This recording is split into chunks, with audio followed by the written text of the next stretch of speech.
Hello, brothers and sisters in Africa and all over the world. Today, Africans, South Africans, and a lot of people are sending me mixed reactions after there was this meeting where selected South Africans, were presenting their sentiments in front of the House of Representatives of the US so that they can continue with the AGOA, that is African Growth Opportunity Act, between South Africa and the US. You know AGOA, guys, you know AGOA, in which some African countries are allowed to sell their products in the US in a cheaper or free trade manner, and in return, US is able to dump the second-hand clothes, they already worn clothes, to Africa. Sorry for another day. But this time, that was on 20th of September, just last week, Anthony Caro, Redi Tlhabi. Did I say it right? Tlhabi. like the house there. And Chris Maroleng were the guys who are representing South Africa. And I have a question. Were they representing South Africa? Because when we talk about representing South Africa, they were talking about the ANC, that is the party that is leading the government, it's like they are fighting the ANC but still representing South Africa, talking about the question is who selected them? Okay, guys, let us continue. So they talked a lot, and there was the issue of land, the issue of relationship with South Africa and Russia. That was the big one. That was the big one, among other things. South Africa's democracy must not be allowed to collapse, even as some of its foreign policy choices are found disappointing. A strong economy keeps rogue nations out. We have seen Russia's aggressive return and re-engagement with the continent, and we must use the word return and re-engagement because it suggests that there was a time when Russia left Africa, which is not a message that it preaches. It likes to create an impression that it was always on African soil. It wasn't. The Soviets did leave Africa, and that relationship itself was complicated. They are returning now. I do want to say that Africa is not monolithic. There is diversity and plurality. We see with Russia's engagement is that they have been most successful in weaker states, where democracy is precarious, where the regulatory environment is non-existent, and where the returns are quick. I repeat this. Russia has been most successful in weaker nations where democracy is flimsy. Madagascar, Sudan, the Central African Republic, the list goes on. Africa is not only the stage on which Russia projects its power to the United States and its Western allies, but also a space for the exploitation of new commercial opportunities. Why does Russia succeed? Russia has presented this history as an ally of Africa, claiming to treat the continent as an equal partner in strengthening economies and crafting a multipolar world that can offer a geopolitical counterbalance in the world order. It uses normative justifications like anti-imperialism and sovereignty to penetrate the continent. These messages find fertile ground in a continent that is breaking free from the shackles of colonialism, imperialism, and racism. This message matters to Africans, and Russia recognizes that and exploits it. The United States, while being our strong ally and partner, does not quite enjoy the same affection. And it is not only because of the Soviets' ties to the ruling party in South Africa, but it is because the US is viewed as threatening and condescending. Some epistemic humility is required as the US engages with its partners. Africans value their hard-earned autonomy, and any partner that adopts a paternalistic tone is viewed with disdain.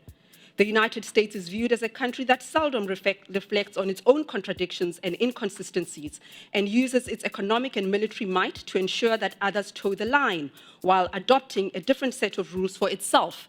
In Niger, there has been a coup. A coup is anti-democratic, but the United States is vulnerable there from a security and an anti-terrorism point of view, and you have had to engage with the coup leaders. It's not ideal, but we agree that a coup is unsavory and anti-democratic. You work with what you have in foreign relations, and South Africa has a relationship with Russia. But we value the relationship with the United States. It is true that South Africa benefits richly from its relationship with the United States, far more than it does from its relationship with Russia. South Africa also has far more in common with the United States than with Russia. A free press. I can say whatever I want to say about South Africa, and nothing happens to me. A robust civil society that pushes back against state excesses. A free judiciary. These are our common values, and perhaps they offer some pathway to salvage that relationship. But South Africa and other African countries don't want to appear weak, don't want to appear to be dancing to the tune of the United States. Western governments will need to take Africa into their confidence regarding geopolitical matters, rather than berate the sovereign stances of countries that feel unseen and undermined. The United States must demonstrate respect for historical wounds and the sovereignty that matters so greatly to its African counterparts. The historical ties with Russia are there, but now there's growing mistrust. The vaccine inequality caused some injury to African citizens. The lack of a permanent seat in the United Nations Security Council, those things matters. It makes Africans feel that United States is our friend on its terms. The door doesn't quite open and open fully. We must not exaggerate Russia's influence on South Africa and other African nations, but it is worth reflecting on how the United States treats its partners. It is worth reflecting on what this non-alignment, why it matters to African countries, seek to understand rather than throwing a fit of pique. Russia's influence is limited by the extent to which it can influence the political elite of a country and spread its patronage network. In South Africa, Russia has not succeeded in penetrating the state. There was aggressive pushback against the nuclear deal, which would have bankrupted our state. There is much affection for our history with the United States. There is an embrace of the vibrancy of the United States democracy, and there's much alignment. While South Africa's position on Russia's aggression was disappointing, I posit that away from the flashing cameras and slogans, our democratic institutions have held, but they need to be supported. Furthermore, programs that bolster economic growth and democracy will go a long way in closing the door for any rogue players and ensuring that the South African state always acts within the dictates of liberal democracy and constitutionalism. Thank you, Chair. I felt like they were presenting themselves, not South Africa. I don't know what you felt like. Let's talk about this, and you are going to tell us what you think. Yeah. Yes. So, as you have rightly said, the representatives were Redi Tlhabi. We need to get some background on who these people are. Yeah. So, Redi Tlhabi has been working with foreign media, BBC, Al Jazeera in South Africa. Yeah. She's a journalist. She's a journalist, a very renowned journalist in South Africa. Yeah. Who's well spoken, if I may put it that way. And then we had Chris Maroleng, CEO of Good Governance, yes, Africa. Yeah. And then we had Anthony Carroll. Anthony Carroll, he used to lead or head US-funded programs like USAID in South Africa. And they're saying he's adjunct professor, John Hopkins Hospital School of Advanced International Studies. Yeah, so even before we get to their views, it was important for us to understand who they really are, because we felt like these are not Pan-Africanists who are representing the views. You know, we've been speaking about the awakening, and when you listen to these people speak, you're like, oh my goodness. So we really need to do a lot of work when it comes to awakening people. Awakening people. It's like especially Redi. Redi is asleep. Yeah, so this is a time where your work is like, it's justified. You need to continue doing this, because if Redi, somebody who's very influential, can mislead Africans like that, then it means that a lot of people are misled. So this is what, I'll just give a summary of what was happening during that meeting that they had. So US was very concerned about the relationship that South Africa has with Russia. So the question was, if you guys continue to have a relationship with Russia, why should we, the US, continue to, fund, to support you guys, to be pumping a lot of money into your economy when you are still in relationship, it's like a boyfriend who feels like you are still aligned with your ex, or I don't even know, or a friend that is jealous that you are also friends with somebody else, and feels like you are just taking whatever from them and still continuing with this friend that they don't like. And this is meant to be a partnership that we are all benefiting from. Why should you care if I'm, friends with this other person? Exactly. Why is it your... We should have the mandate to choose who we want to associate with, who we want to align with. Business. Yeah. So they really asked them, so whose friend are you, Russia or us? So it was like South Africa was put in the spot to say, choose between us or Russia. And if you're choosing us, then you should forget the relationship you have with Russia. So Redi was like, when asked this question, he was like, I think you are misunderstanding the relationship that we have with Russia. This is the ANC. Okay, the ANC is the leading party in South Africa, political party. It's the government party. So she denounced that South Africans themselves are interested in Russia. So this was more like this just an ANC thing. And ANC is not a representative of the citizens. So ANC is just, a leading political party, which you should not associate us with the ANC really. And Redi is known to be a very big critic of the ANC. Whatever they do, she just criticizes everything that they do. So this coming out to say you should not associate the ANC's decisions with the citizens was to show that she's really against anything Did she see how South Africans were happy with the BRICS? Yeah, and that is the problem now, because she's like, Russia is painting a picture that it's here to help us, it's a partnership, it's more. And then she says that Russia is only coming in to be the voice that South Africans want to hear, or Africans want to hear. It's like someone who's pretending. Yeah. But guys, we cannot forget where the relationship between Russia and South Africa started. And not just South Africa, most African countries. Russia was very instrumental in ending apartheid and in supporting Ethiopia fight Italians. That's why Ethiopians was never colonized, among other African countries. This is a country that is coming to give us hope of a multipolar world. A multipolar world is a world where we don't need to align ourselves with any superpower, because we can also become a superpower. And that is where South Africa should be going. Now this one is saying we benefit more from our relationship with the US compared to Russia. Have you seen somebody begging, like really on their knees begging, please don't leave us, please we need you, please we cannot do without you? That was Redi in front of the US House of Representatives. My thought was, I wished she just said it as it is. As in, this is what Africans want now. This is what South Africans want now. We want all to be on the table. Not telling us that, please bring funds. Why are you bringing funds to South Africa? Some people are dying. Even right now, people are flooded in New York. Some people are sleeping on the streets. And the US, with all these billions, they're not even... And they want to send money to South Africa. South Africa has a lot of minerals. Do they even care about South Africa? You see? And that's where now South Africa is going to Russia and China, because they know with these guys, this is a win-win, equal partnership. Yeah, so she was speaking on AGOA and PEPFAR. PEPFAR is the HIV initiative. And there's so much controversy when it comes to this HIV thing, because South Africa, we know, I think it's amongst the leading countries with HIV, whatever. So she was like, you guys have really been helping our citizens, and you should be listening to the citizens, not to the ANC, when it comes to issues of US and South African relations. Who represents the citizens? She's the one. Who even sent her there? Who even paid her lunch to be who even paid for her hotel? I mean, because I doubt the ANC could do that. And then she was saying, so the solution that she can say for this is for the US to listen to the citizens, not to the government. Because the government, she claims that the government has failed South Africa in so many ways.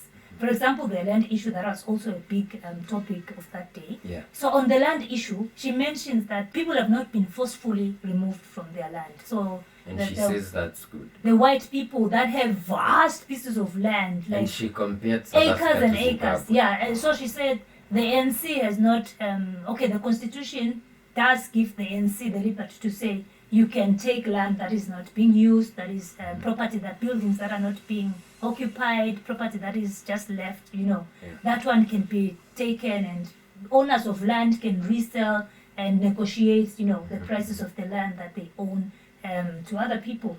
And my question is, this is land that is owned by Black South Africans, and this so rightly called owners of this land are white people who came and stole land from South Africa. And right now you are saying they should be on the same table with Black people selling land, discussing how they will be selling land to these guys at, equal and fair prices when they wrongly took that land from the people. Yeah. Is that even fair? And President Robert Mugabe, the late, when he took land from the white people, he was bashed a lot, and the international media was made, or like they always do, propaganda and all that, until people could not understand what was happening. Until Rutendo Matinyere from Zimbabwe talked about it sometimes back in 2020. That's when we understood what was really happening in Zimbabwe. And I think South Africa was afraid because of the sanctions that were loaded on Mugabe for that. So they took time. But we have seen reforms trying to say we are going to take our land back for because a lot of South Africans are poor, they don't have land, and these are vast land taken by the minority. Have you seen the slums in South Africa? Yeah. People are living in conditions that, if and right now in South Africa there's a big movement of people going back to the villages to rebuild. Yeah. Imagine somebody who doesn't even have any ancestral land because it was taken away from them. Where will they go back to rebuild themselves? And then you want people to negotiate prices and negotiate with people who stole land from them. And these people you are negotiating with, they live in slums. They don't even have food. How will they buy that land? She said, willing buyer, willing sell. How? There's a clip that we saw which says there used to be in-house slaves and the ground slaves. Yeah. This one is thoroughly an in-house slave. This is an in-house. Who said, I'm eating well, we are fine, please don't leave me, please, just stay here. Depend and on the one working on the farm is suffering. Yeah.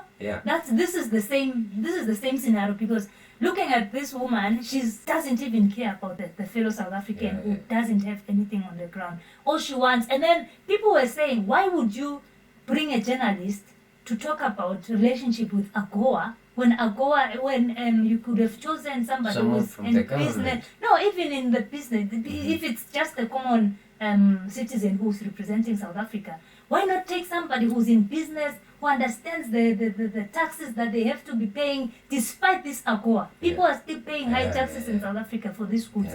There's a lot that happens. She goes with her feeling. Another thing that made me angry is at some point, she talked about Russia supporting South Africans fight apartheid. And she also said the US supported South Africans fight apartheid. And one Mr. Jackson, one of the House Representatives, said, we know Russia supported the fight against apartheid. And we also know United States supported apartheid. So he knows. He knows. And Redi? And Redi is like, this is some history we also need to teach people. What are you talking about?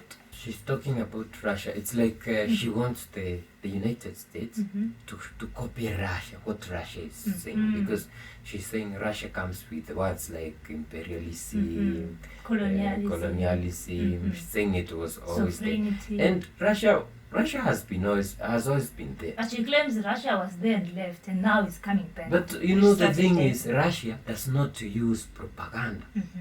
Russia does things, and it's not like the US. And they keep making it look like they are helping Africa so much. But if the US was helping Africa so much, why should South Africa expect aid?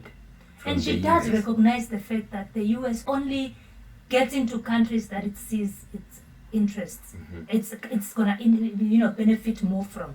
So it does not, and people know, and she did point that to say people know that the US only, even if they're not democratic, even if the country is not democratic, as long as the US is going to benefit from that relationship, it will enter. When someone keeps talking about democracy, that Russia latches on the weak democracies.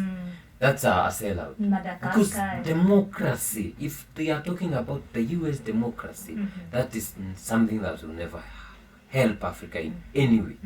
It will not. Until the person who is voted is someone who is not their party. Talk about democracy. She says, in order to make this relationship and work between SA and South and US, the United States needs to support civil organizations, civil society, free press, democracy. You know, And it needs to really pump in money into those organizations because they are the ones who keep countries in check. They are the ones. Why are we always talking about handouts? Because she was saying the funds should go up to the grassroots. Why? And you know that is where Russia and China are coming in. They are empowering African countries to be able to produce for themselves. You know, and that's where you see people like President Museveni going to Russia and asking for the construction of, not that it's free, but Russia has the technology to build a nuclear power. And when you build a nuclear power, we also get the transfer of knowledge, you see. And talk about constructions, there's somewhere where she says the US should be coming in to be building roads, to be building rails. There was someone who was asked in Kenya, can you point out a road? Because over the life of Kenya, until we had President Moi Kibaki, they asked, can you show me, because the relationship was between US and Kenya, can you show me a road that has been constructed by the United States? Zero. After 10 years of Kibaki and 10 years of Uhuru, can you show me a road that is constructed by China? All the roads. Even the interior roads. You saw that. It's just the same thing that we are seeing with, just to bring the EU, the France and Niger, for example. Whenever they were leaving these countries for independence, they destroyed everything that they built. It's Guinea. So they destroyed everything. That is how these people work. You know? It's for them. It's for them. If you are leaving, we are not going to be using this, so you can't use it. So Redi Tlhabi needs to wake up. Chris Maroleng needs to wake up. The other guy can sleep because he's one of them. It belongs to them. Belongs to them. But for the people of South Africa, South Africans need, but actually Africans, what we need is partnerships. The government should support local people, local businesses to do these things, not calling for people to, if they want to invest, well and good, but let us do it our own way. My biggest concern was our brothers and sisters in the US, African Americans who were part of this panelist, who are clearly not even seeing themselves as Africans. Did you realize like how they are conducting themselves? It feels like they have no roots, you know, in Africa. When they want to colonize you, they usually send you your brother. And that's how they are getting sent out during colonization. They used our own people to kill our own people who were fighting for our own people. So that is why you saw those people. But I wish it was someone like Malema who was. That's the question South Africans are asking. Why didn't you call for Malema? Why did you call for Lukaku? Let's not even go for Malema because he's in the opposition. Let's talk about Naledi. Yes, Naledi Pandor. Because that would have been the best lady to go there. Why didn't they pick those Actually, even she would have asked for different policies of their AGOA with the US. Hey, you dump your shit to us. Why don't you just keep your shit and let us do business? Because this is business. You want to buy my products, I'll sell them to you. You want to take new things from me and give me old things. How does that even work? I don't even know how this AGOA helps our countries. Guys, let us know what you think about this whole dilemma. We are in a serious dilemma as African people, and seeing fellow sisters and brothers from the continent. These are not people who are living in, who have grown up in the US, who don't understand. These are people within. But she's a sellout. Man. She's selling Africa. Man, we need to wake up. Honestly, please wake up, brother, with this video. Share this video. Comment down below. Let us know what you felt. Are you angry? Are you happy? Are you celebrating that, wow, she spoke for us? What is the feeling? If you're in South Africa, be angry. Be angry with Redi. Please don't forget to subscribe and share the video. We'll see you in the next one. But we really need to wake up. Bye-bye. Redi.